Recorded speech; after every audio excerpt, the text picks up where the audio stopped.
ओम परतत्वे सदा लीनो रामकृष्णसमाज्ञया यो धर्मस्थापनरतो वीरेशं तं नमाम्यहम्. Friends,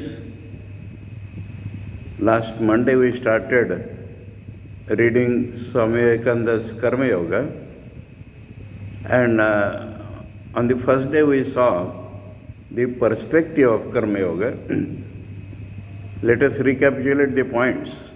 We saw that it is a Vedanta Prakaran. We saw that the goal is knowledge or mukti, knowledge, mukti through knowledge. Swamiji has generalized the different ways into four. They are not independent of each other. Everyone blends into the other. We have already seen the limits of work. That is, the perfect man does not work unless there is some impurity. And we have also seen that by work we cannot achieve perfection. And the main purpose of work is Chitta Shuddhi.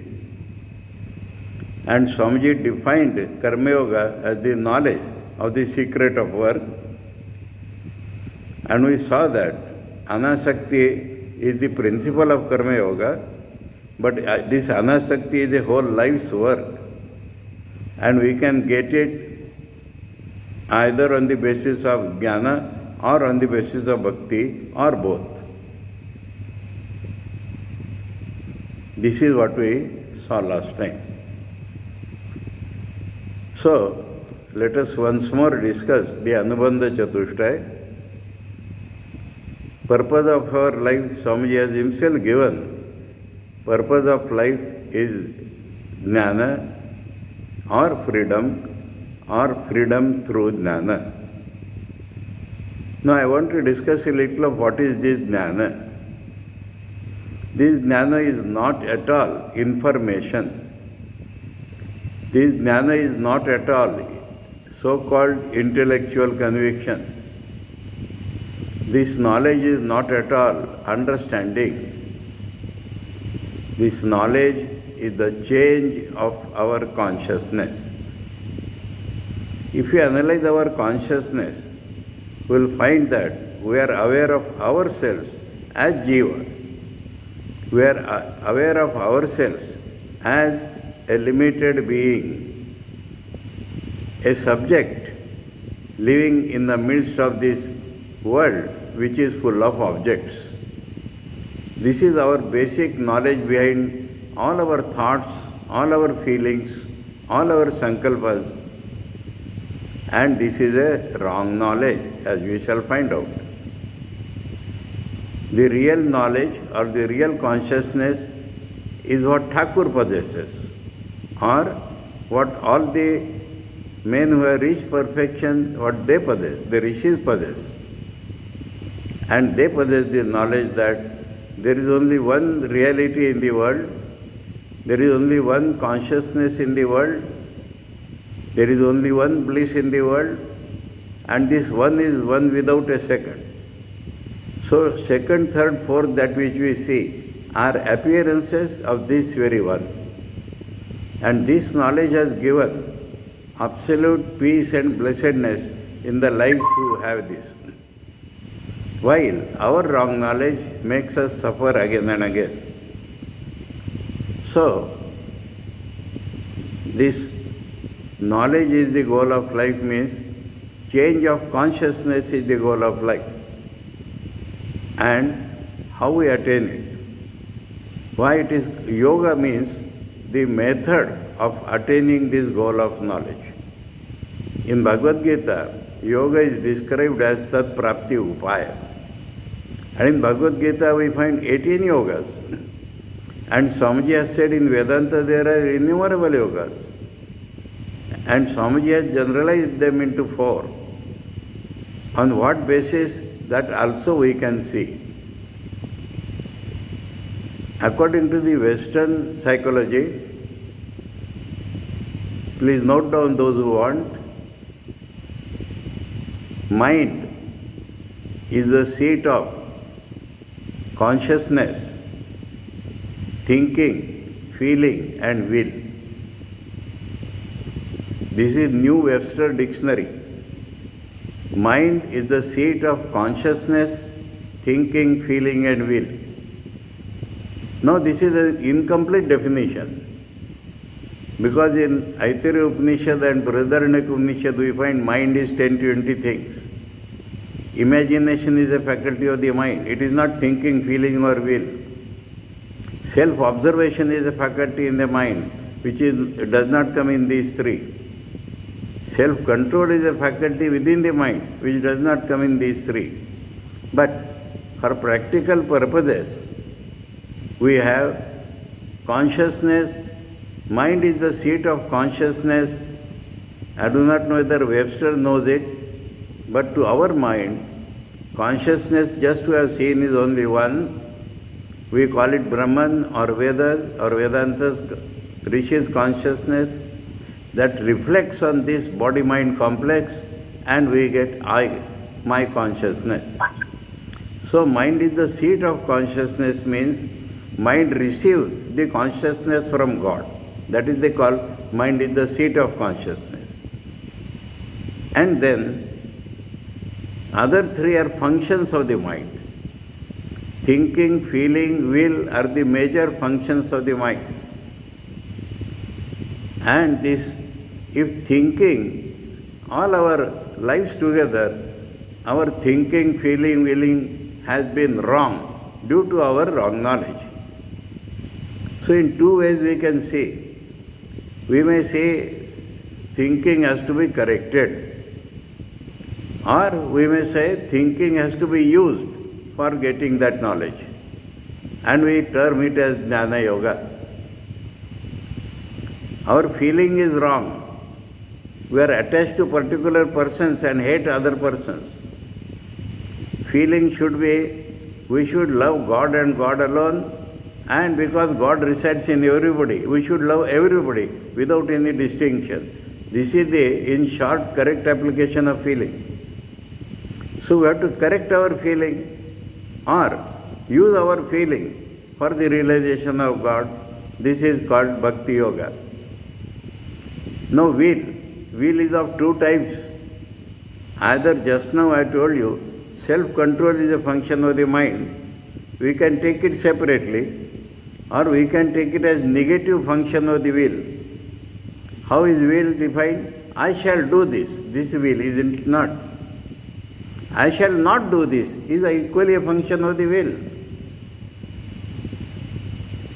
Now, we have to correct our I shall do this. I shall not do anything which is selfish. I shall do everything which is sacrificial.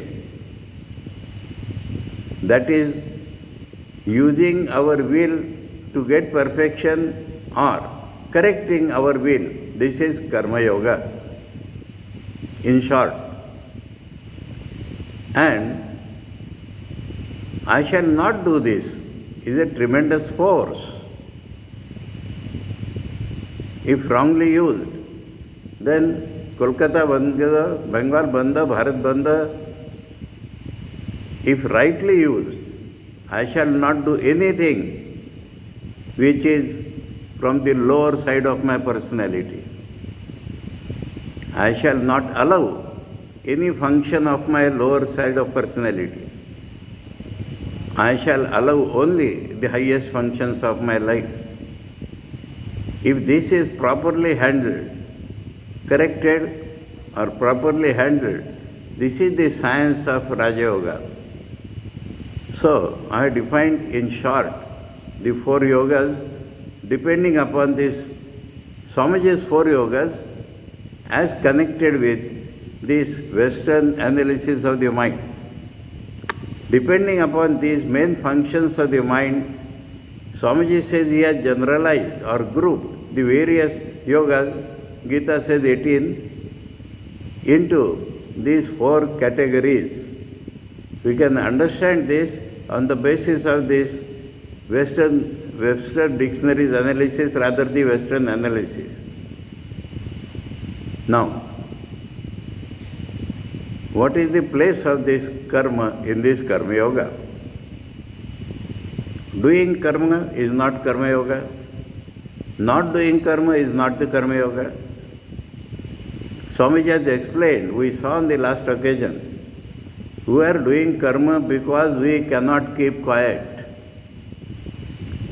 Swamiji says only those who have reached perfection, they alone can be without karma. We, those who have some impurities left in them, have to do karma. We are bound to do karma. That is why we are doing karma. So it is not by karma we are reaching something. Then karma is going on because we cannot give it up. Side by side, we are trying to be more and more unattached through jnanam or bhakti or both. This is karma yoga. By karma we are not doing anything, but karma we are doing because we cannot be without karma. And side by side, inside, we are trying to change our consciousness, we are trying to love God, we are trying to love the universal human beings or love the universe itself because it is a manifestation of God. We are trying to be more and more unattached.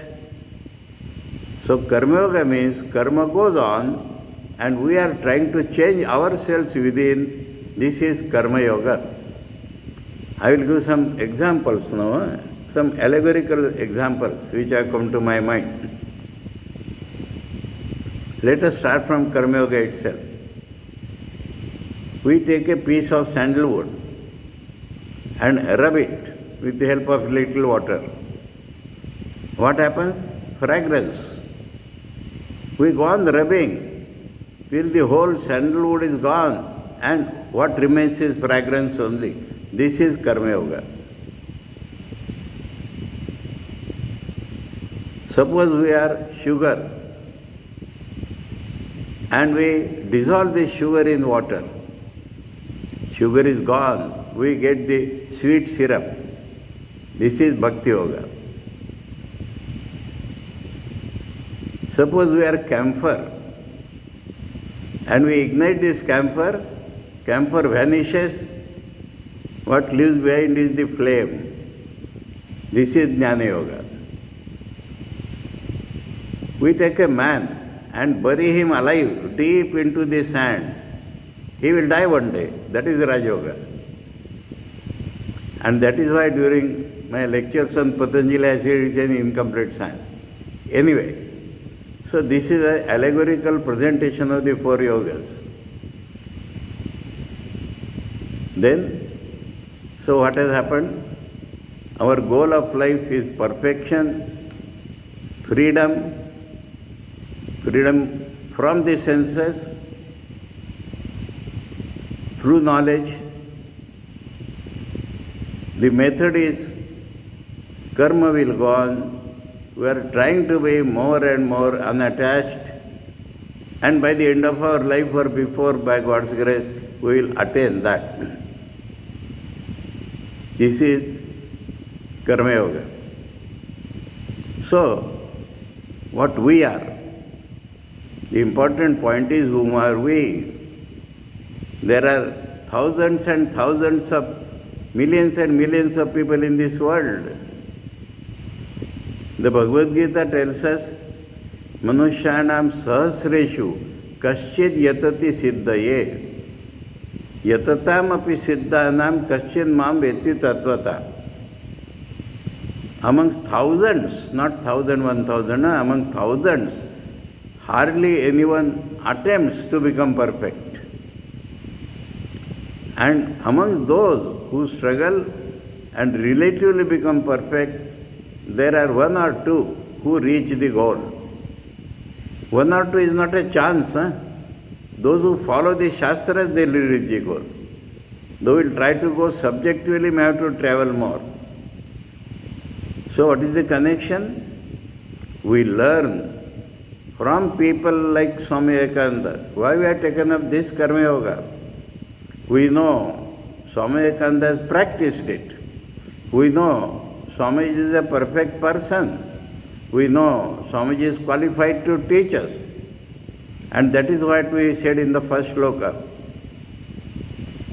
Paratatve sadalino, Ramakrishna samagya yo dharma sthapana rato. And this is dharma sthapan, not founding a new religion, but establishing religion in our hearts. Now here I use the word religion. Nowadays there is a funny psychology separating religion from spirituality. I will tell it is Kali Yuga, I will make a joke. That which has nothing to do with the fundamentals of any religion is called fundamentalism. That which has nothing to do with the fundamentals of any religion is called fundamentalism. That which has to do only with the external observances is called fundamentalism. So, the whole religion is nothing but spirituality. The whole religion is changing ourselves. Let us quote Swami Vivekananda here again. Each soul is potentially divine. Please take down. Or those who have books, they know Swami Vivekananda. We call it Swami Vivekananda Chatusutri. 4 principles of life. Each soul is potentially divine. The goal is to manifest this divine within. The goal is to manifest this divine within by controlling nature, external and internal. The goal is to manifest this divine within by controlling nature, external and internal. Do this. The third is do this. You have to practice it. You have to do it. Only theory will not do. Do this either by work or proper use of work or by worship. That is the function of the heart. Or psychic control. That is that Raja Yoga. Or philosophy. That is that Jnana Yoga. Dash. By one or more or all of these and be free. So 2 goals Swamiji has put here. One is manifestation of the divine within, which is equivalent to and be free, freedom. And that freedom Swamiji has taken as the goal here, through knowledge. Swamiji has given us how many paths? Infinite. The percentage combination. Do this either by work or worship or psychic control or philosophy. Put a dash there. By one or more or all of these and be free. Third, 4th principle has 2 sentences. First is, this is the whole of religion. This is Swamiji's definition. This is the whole of religion, to manifest the divinity within. Not some external observances. But Swamiji is a positive person. What we call religion today, Swamiji does not reject. So the next sentence is, doctrines and dogmas and books and rituals and temples and forms are but secondary details. Doctrines or dogmas or books or rituals or temples or forms are secondary details. These are Swamiji's 4 sutras. So, by this, changing our nature, changing the very nature of the personality through right knowledge is the method. And what we are, as we have started thinking, We are the persons who want to change ourselves. We are the persons who are ready to follow what Swami Vivekananda has said in Karma Yoga, not Karma Yoga by our subjective ideas. Unfortunately, many people in the world, maybe including in the mission, they think they are Karma Yogis. How many of them have read Swamiji's Karma Yoga, I asked them. I want to add two more testimonies. That day I discussed purely from Swamiji's book, and that is what I am going to do today also. But let me add in this context two more testimonies. Some people who started following Swami Vivekananda, whether monastics or householders, said we are Swami Vivekananda's followers. We will do only karma. Swami Brahmananda told them, you are talking because you have not seen Swami Vivekananda. We have lived with them. And the rule, unwritten but very hard rule, in Belur Math in those days, early morning, Swami Vivekananda used to go and sit in front of the shrine, old shrine, and meditate. And everybody was asked or expected to join him in meditation as soon as possible and not get up till Swamiji has got up. And Swamiji would not get up before 2 hours or sometimes 2.5 hours. So Brahman Swamiji said, you are talking because you have not seen Swami Vivekananda. We have seen him. And we have seen him meditating for 2 hours or 2.5 hours every day. And everybody was expected to join him there. So, this is one testimony. We quote Swami Vivekananda sometimes offhand and say work is worship. On that point, Brahman Swamiji said, he might have said work is worship. I tell you, work and worship. Second testimony. That is by the person who understood Swamiji very closely. And his shloka I quoted, Swami Sardananda. To him, same thing. People said we are Swami Vivekananda's followers, we need not meditate. Swami Sardananda said, my boys, Karma Yoga also requires meditation. And he described 2 sorts of meditation in this context, Sardan Swamiji.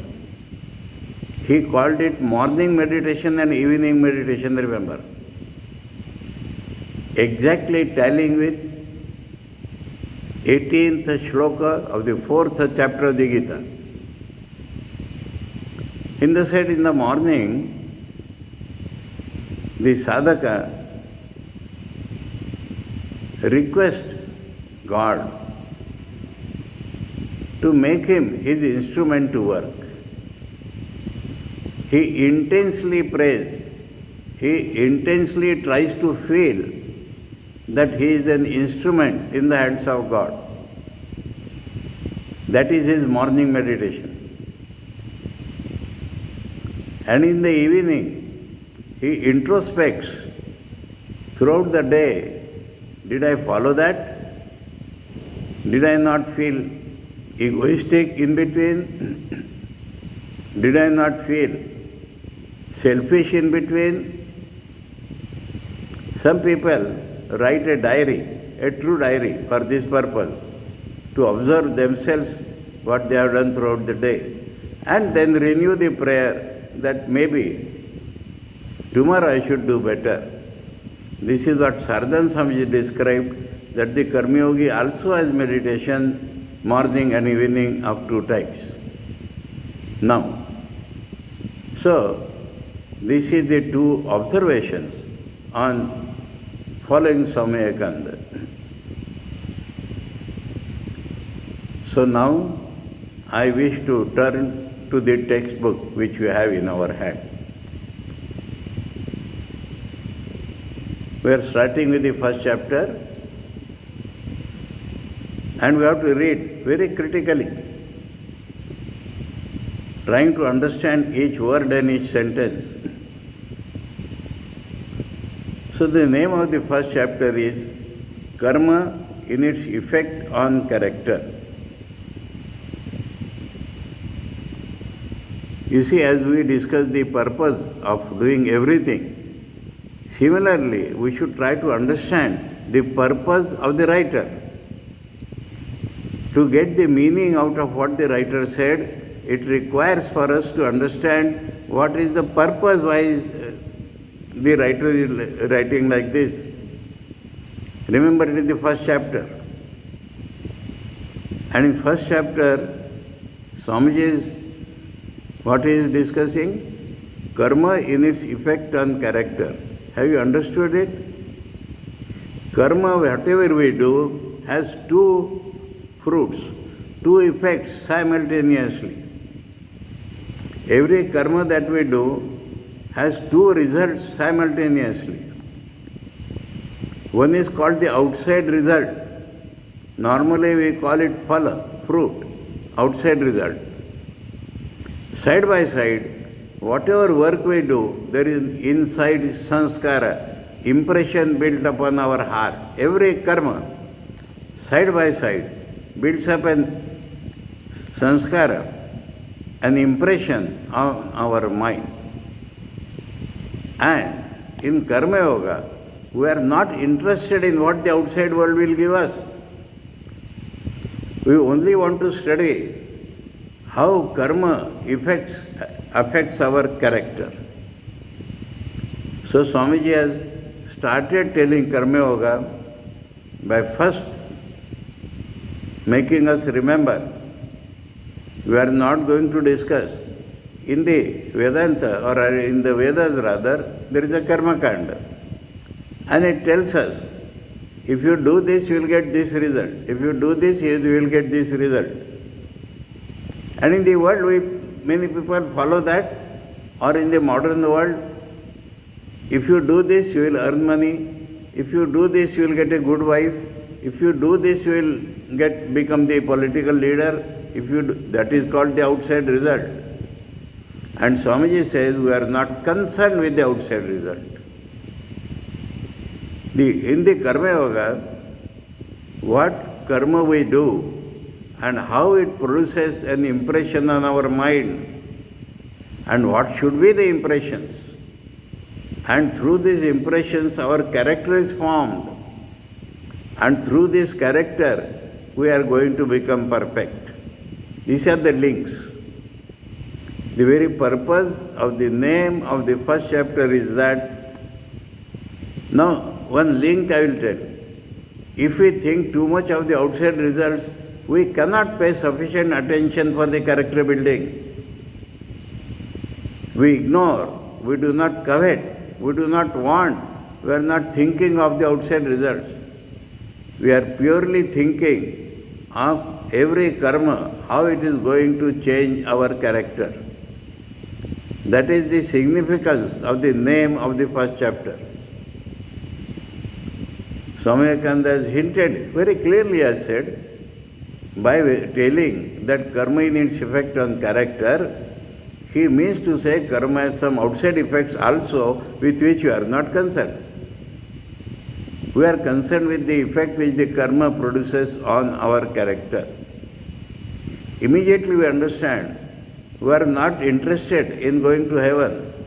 These days, if you pass NEET or GT, you will go to America. We are not interested in that.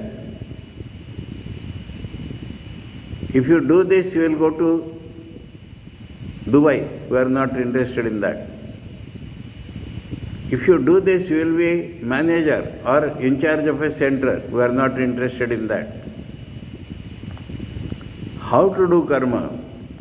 We want to study the effect of karma on our character. It is through this transformation of the character that we are going to reach perfection. That is the link. Now, let us start reading. The word karma is derived from the Sanskrit kri. Let me tell a little of the grammar or pronunciation of Sanskrit. In English it is written Kri. South India, including Maharashtra, calls it Kru. And I tell you, none of them is correct. In the transliteration followed by the Orientalist, the R is written as R with a dot below, not Ri or Ru.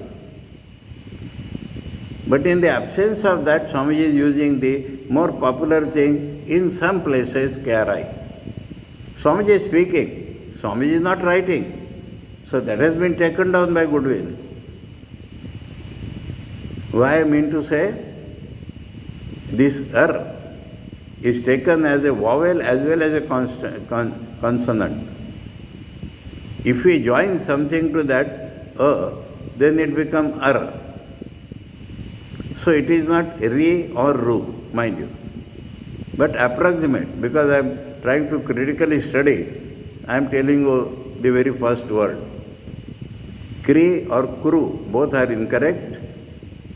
Both parties will think they are more correct than the other. It is Kr with a dot below. Pronunciation is without any swara, Kr.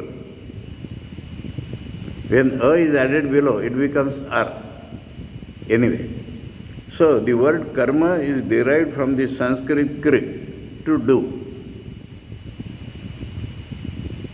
All action is karma. All action. Now, what is an action? I told you in the beginning, we find ourselves a subject in this world of objects.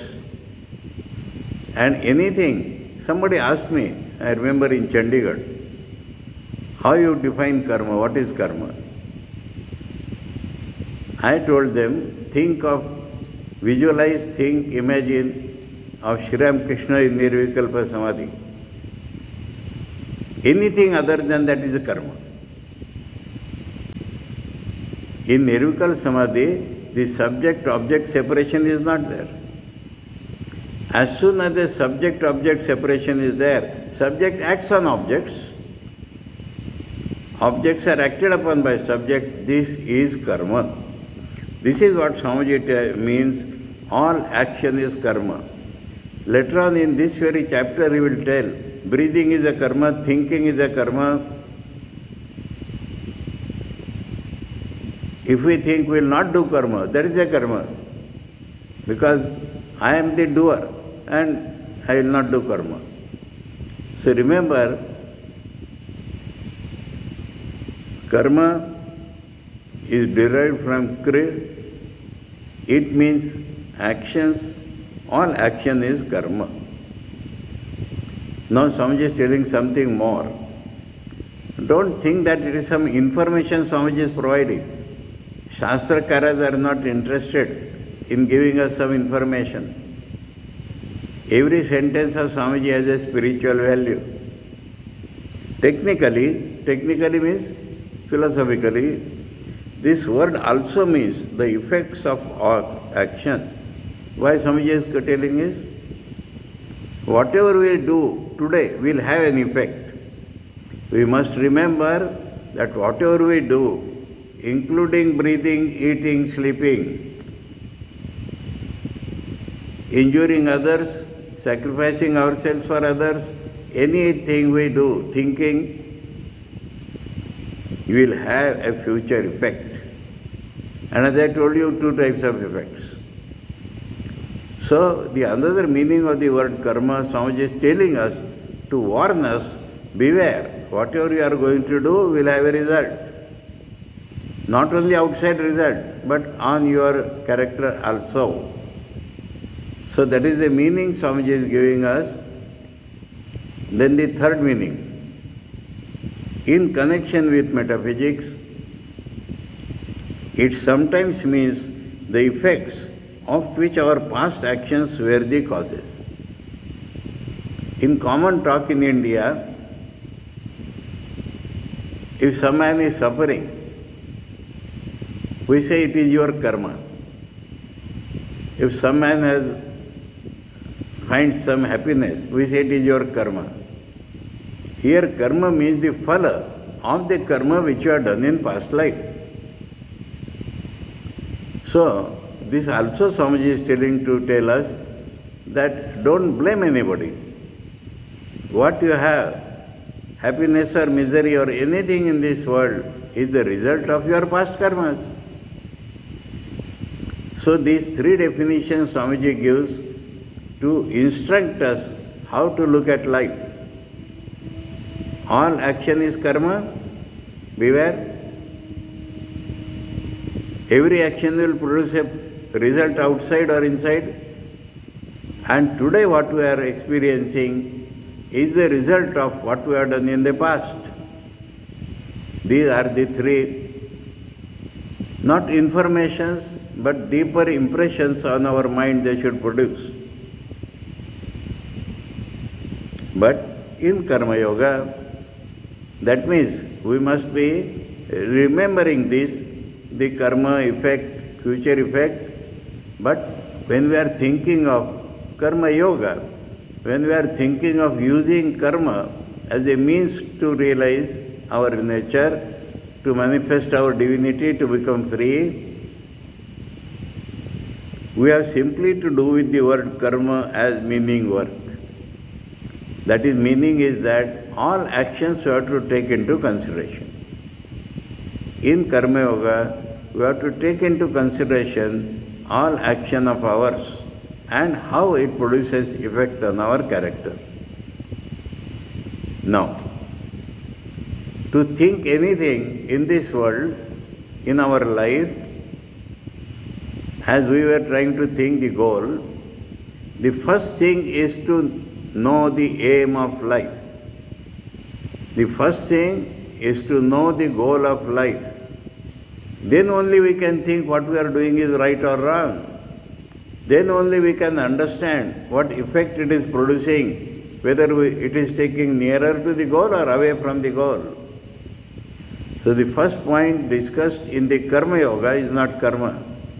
The first point discussed in Karma Yoga is what is the goal of life. Our entire effort should be to reach the goal. And that is going to happen through the karma.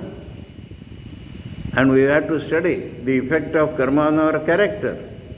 But how to form the character, what is the definition of character, can all be decided only by knowing the goal of life, not without that. In the Bhagavad Gita, in the second chapter,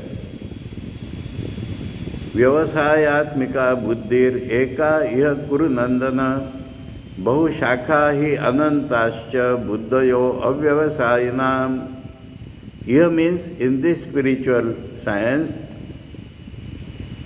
Vyavasayatmika buddhi, the determinative decision, the criteria of good and bad is only one. There is only one criteria to judge any action, to decide any action. We have only one criteria in spiritual life, how to be perfect, how to reach the goal of life. On that basis, we have to judge every action of ours.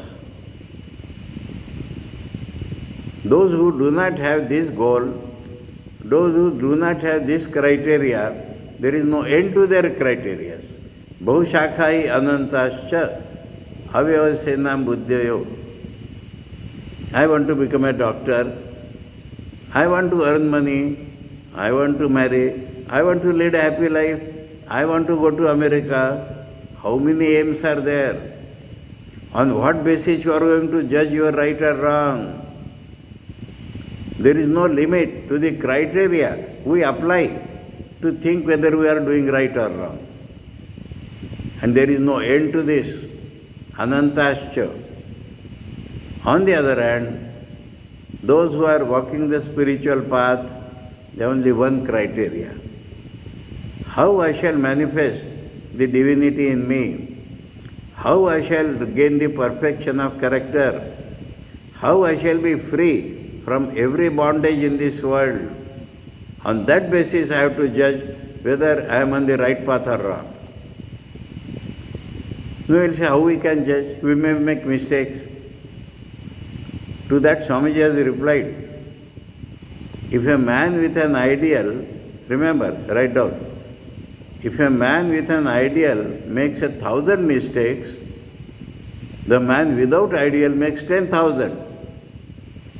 I am adding my own words now. Everything that he does is mistake only, because he has no criteria.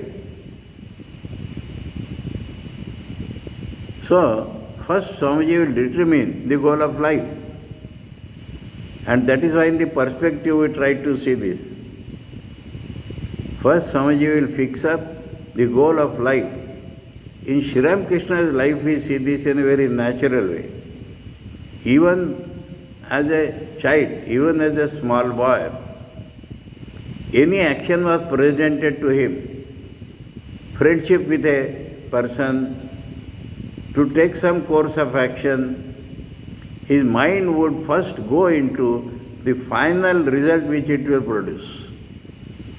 It was natural with him. We have to cultivate it.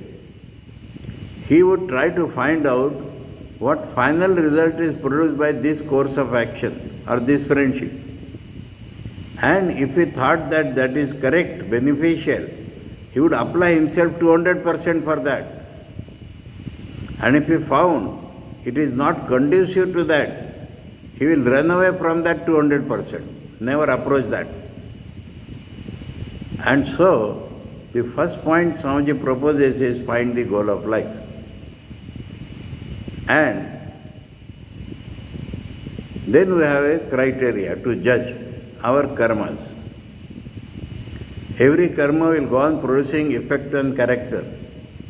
Whether that effect will lead us to the ultimate goal or it will take us away from the ultimate goal, that we have to find out. And so, after telling the three meanings of karma and telling that we have to consider all our karmas, Swamiji is next proposing, telling us that this goal of mankind is knowledge, mankind. Nobody is accepted. Whether they know it or not is a different question. Out of thousands of people, one struggle because he knows what is the goal of life. Others do not know. And those who do not know have infinite criteria. What is your goal of life? To go to America. In this regard, I remember a very great small incident. Our Swami Bhashyanandaji, revered Bhashyanandaji, in Chicago he was working. When he first came to India, after going to America, some brahmacharis came with him, Americans. And we were in Belur Math in those days. One of my friends was sent to receive them at the airport. And he told, the moment they came out of the plane, tears were in their eyes. Oh, our dreamland, our dreamland. We dreamt coming to India and we have been able to come there. So that is what a spiritual man feels. And we feel the aim of life is to somehow go to America. If we are not able to go, our children will go. We will follow them. Criteria. I will become a doctor. Criteria. So, we must think of the goal. The goal of mankind is knowledge. Mankind, he has not accepted anybody from this. Because he has proved that afterwards. Because when we get knowledge, you understand knowledge, change of consciousness. When we get knowledge, our life is fulfilled. No other aim so-called objective or aim so-called will give us fulfillment of life. The only thing which will give us fulfillment of life is reaching perfection, manifestation of divinity, getting free through knowledge. And so Swamiji has said, remember first of all, in order to think what karma we should do, how we should do the karma, so that it will have the right effect on our character, to judge it, the first thing is that the goal of mankind is knowledge. Now, Swami is telling us, proving it. That is the one ideal placed before us by Eastern philosophy. Swamiji is mainly telling about the Indian philosophy, but you find the Chinese philosophy, it also, not today's China, Chinese philosophers, Confucius or others, Tao, they proved that, they told us that knowledge is the goal of life. And so he generalizes and talks of Eastern philosophy. We can see it very clearly in all schools of Indian philosophy. All schools of Indian philosophy. That is the one ideal placed before us by Eastern philosophy. Then, what we take as goal? Remember, Swamiji is clearly analyzing and negating that which is not correct. Think what we take as our goal? Pleasure, and pleasure is not the goal of man. Why he mentions pleasure? Because that is taken by man in general to be his goal. Why are you doing action, this action? I want to get pleasure. Why you want to go to America? I want pleasure. Why you want to be a doctor? I want pleasure. Why do you want to become engineer? I want pleasure. Why you want to this action? Pleasure. But remember, pleasure is not the goal of man, but knowledge. So Swami has told knowledge is the goal. Now, this is called Purva Paksha, Uttar Paksha. Atad Vyavrutti. That which appears as the goal should be negated, removed from the mind. Then only we will get the correct goal. No, Swamiji has proved this in a beautiful way. Pleasure and happiness come to an end. Now here Swamiji has used two words, we must remember. Every word has a meaning. Unnecessarily Swamiji does not use any word. Pleasure in general. Pleasure in general is pleasure of the senses. Our sense organs coming in touch with some object gives us momentary pleasure. Momentary pleasure because it goes away. And because it goes away, it cannot be the goal of life. There is no pleasure in the world which is permanent. Every pleasure in the world will go away. And when it goes away, it will leave misery behind. Now what is happiness? Happiness is a state of the mind. Pleasure is by sense organs. Happiness is in the mind. Very poor people, they are happy. Very rich people, they are unhappy. Rich people are happy, poor people are unhappy. So, happiness does not depend upon the external world or your condition in the external world. It is a state of the mind. And state of the mind also is not permanent. Today we are very happy, tomorrow we are depressed. So how can this be the goal of life? That which will not stay with us permanently, how it can be the goal of life? There is a third word in this, and that is called bliss. Bliss is of the Atman, and bliss is permanent once it is achieved. Pleasure, Indriyas, not permanent. Happiness, mind, not permanent. Bliss, Atman, permanent. So Swamiji here tells, pleasure is not the goal of man but knowledge, because you had pleasure and happiness come to an end. Now one more point. This should be totally negated. So Swamiji is telling us, it is a mistake to suppose that pleasure is the goal. The cause of all the miseries we have in the world is that men foolishly think pleasure to be the ideal to strive for. Because we think pleasure is the ideal to be strive for, we get misery. Because pleasure is not permanent, we will get misery. Happiness is not permanent, we will get misery. Bliss is permanent, but we do not know it. Bliss is equal to knowledge. Existence, consciousness and bliss. They are the three sides of the same coin, which is perfection. So, when we wrong aim if we take, it must result into a misery. The cause of all the miseries we have in the world is that men foolishly think pleasure to be the ideal to strive for. All miseries. After a time, man finds that it is not happiness, but knowledge towards which he is going. After a time, when he evolves to some extent, he understands that pleasure and happiness go away, and I am getting knowledge through every action of mine. I am getting knowledge through every blow that is coming on my mind.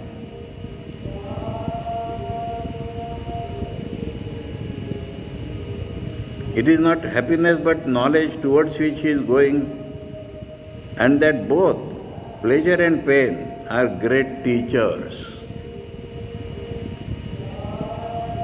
And that he learns as much from evil as from good.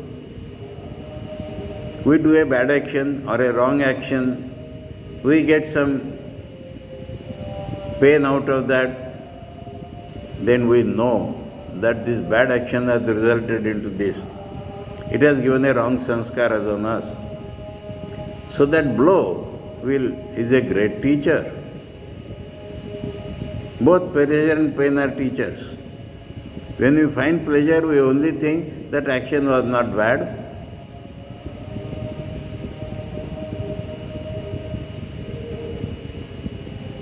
And he has termed them evil and good. As pleasure and pain pass before his soul, soul is not the real Atman, soul is I consciousness. This I consciousness is called the soul. Soul with a small s. They leave upon it different pictures, and the result of these combined impressions is what is called man's character. Impression is produced. Whether we get a pleasure or pain, the action has produced an impression. And the results have been evil or good, but they have produced impressions. And the sum total of these impressions is our character. If you take the character of any man, it really is but the aggregate of tendencies. Aggregate of tendencies. In certain respect I behave like this, in that respect I behave like this. So this tendency, the totality of these tendencies is my character. The sum total of the bent of this mind, bent, pravrutti it is called, where my mind is inclined in a particular situation. That is called tendency or bent of his mind. You will find that misery and happiness are equal factors in the formation of that character. Good and evil have an equal share in molding character, and in some instances, misery is a greater teacher than happiness. Misery is a greater teacher than happiness. I will give some small example, not of misery exactly, but similar to that.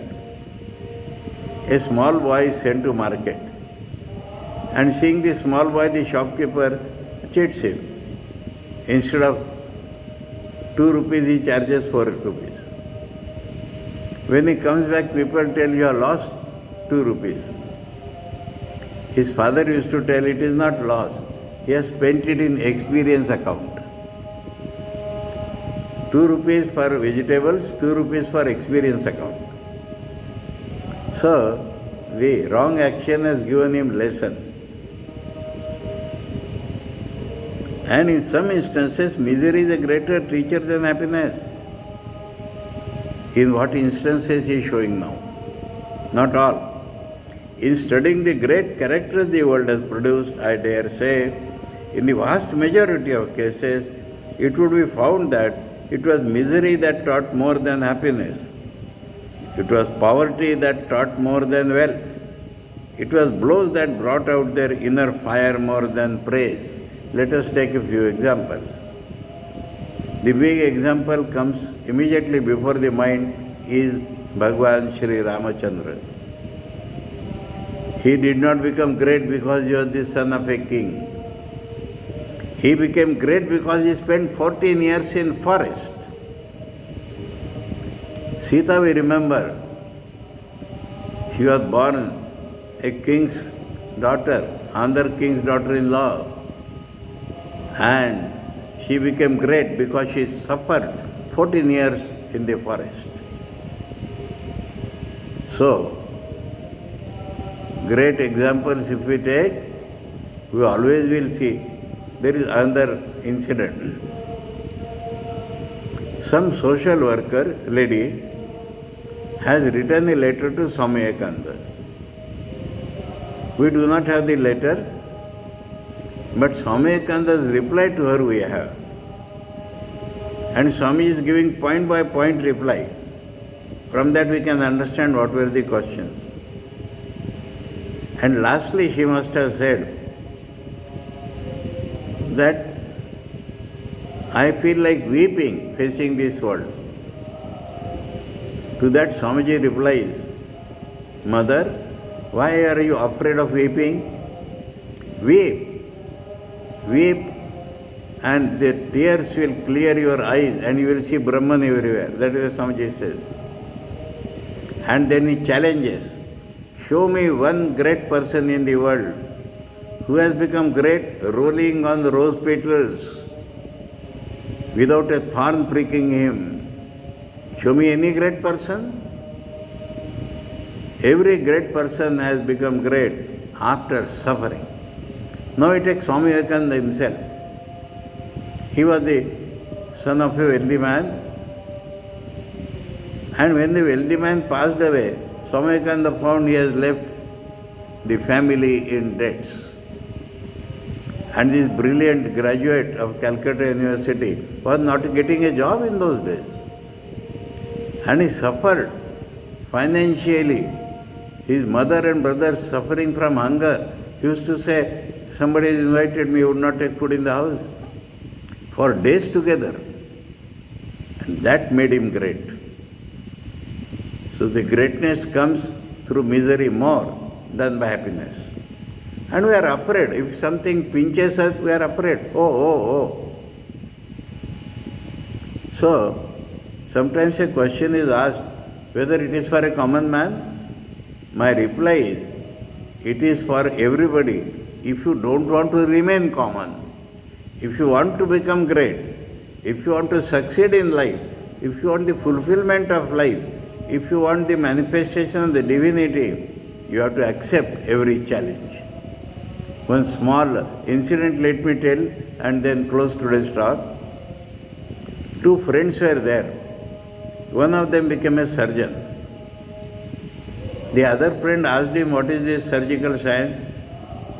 He said that a man is healthy normally. Something has happened in him. We treat him medicines and it is not getting cured. So you operate and remove that part which has gone bad, the man regains his health. Then the friend said, will you show me? He said, all right.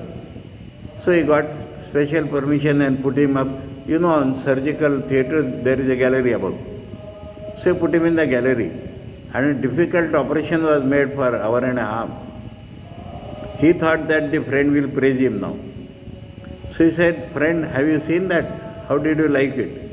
He says, it was all right, but your science has not yet developed. He said, what? He said, the moment you go incision, the blood started oozing. And your assistants and the nurses were continuously blotting that blood. Till you stitched it back, the blood was flowing. So I say, your science is not fully developed. Can you not make an operation without blood? He said, yes, my friend, we can do that. And that is called postmortem. I told you man is healthy, and the sign of a healthy man is blood will ooze. and being afraid of that blood oozing. If you do not get operated, we will have to do post-mortem afterwards. So, in spiritual life, we have to change. We may not like that in the beginning, but we have to change. And change is bitter in the beginning, but we will have permanent bliss in the end. So, we have not been able to, yes, we read the first para today, the chapter reading in the first para, because we revised the perspective about Karma Yoga, and so Swamiji will give us solid teachings of how to do Karma Yoga, not only by doing karma. Om Paratatve Sadalino Ramakrishna Samagyaya Yo Dharma Sthapanarato Viresham Tam Namamyam. Om Shanti Shanti Shanti. Hare Om Tat Sat. Shri Ramakrishna Arpanamastu.